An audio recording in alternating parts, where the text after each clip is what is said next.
mind games before a move is even played on the board. E4. And I believe that is the king's pawn opening. By the way, you mentioned the hoodie. It's right there behind Gukesh. That is what we've come to speculate as Gukesh's lucky hoodie. He brings it along. But of course, he's all suited up as both these players are. And I believe you've got the king's pawn opening on now. Also, John, the fact that they got a rest day before coming into this epic clash, right? What have they prepared? Specifically when they come back from rest days? Well, it's true for closed events. Usually the preparation, or at least majority of it, happens before the event starts.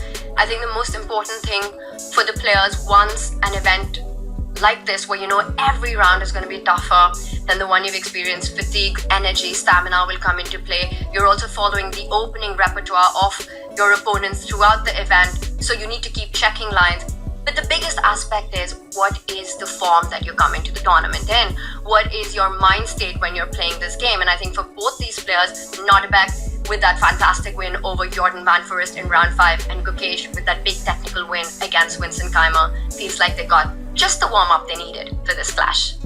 Now we have an Italian on the board, and on some levels you might say the Italian a little bit of a quieter game, but we saw, including in the World Championship, that this can lead to some very, very spicy middle game positions. So Gukesh, very, very familiar. Abdusattorov here, of course, very happy with this too. We could end up seeing a lot of fun tactics pop out of the woodwork later on.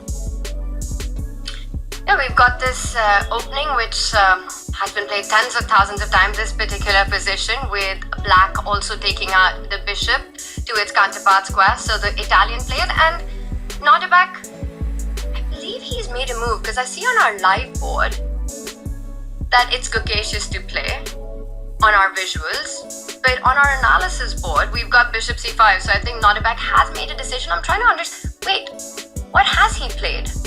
Is that a4? Oh, from this angle that's hard to see.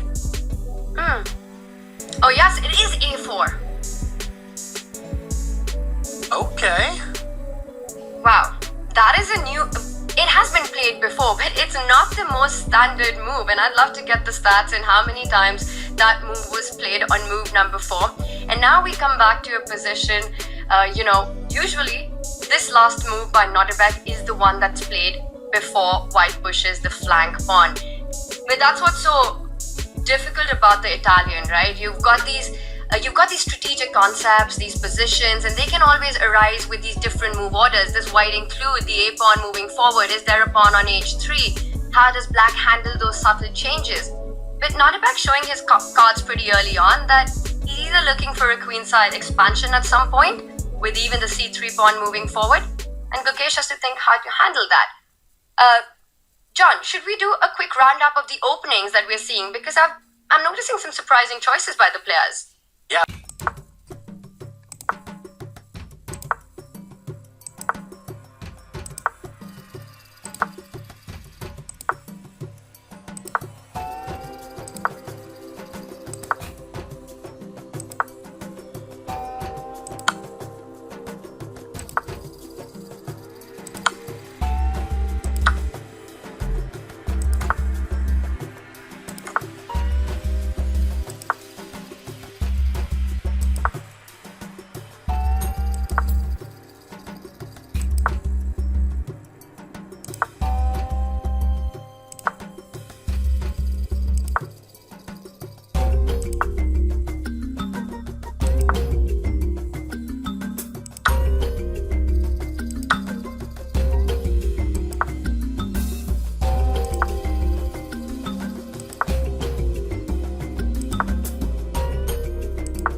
resource, which is what we should be celebrating here, because that truly was. That moment, regardless of the result of this game, that moment was truly incredible for Gukesh in the 6th hour of play, to find that resource and know that he might be able to exploit it. So fair play to him. What a fantastic way to steer this game back towards a draw. I will say, John, finding knight e6, by the way, we are seeing a Nodirbek go for the repetition. King comes back to f1. I don't believe that Gukesh wants to keep this game going. I'm expecting him to give a check. I will say that for Gukesh to find this resource was a lot easier than for Nodirbek to find the right square for the rook, because it was the only move that Gukesh had. And there we have it, John, a repetition. Wow.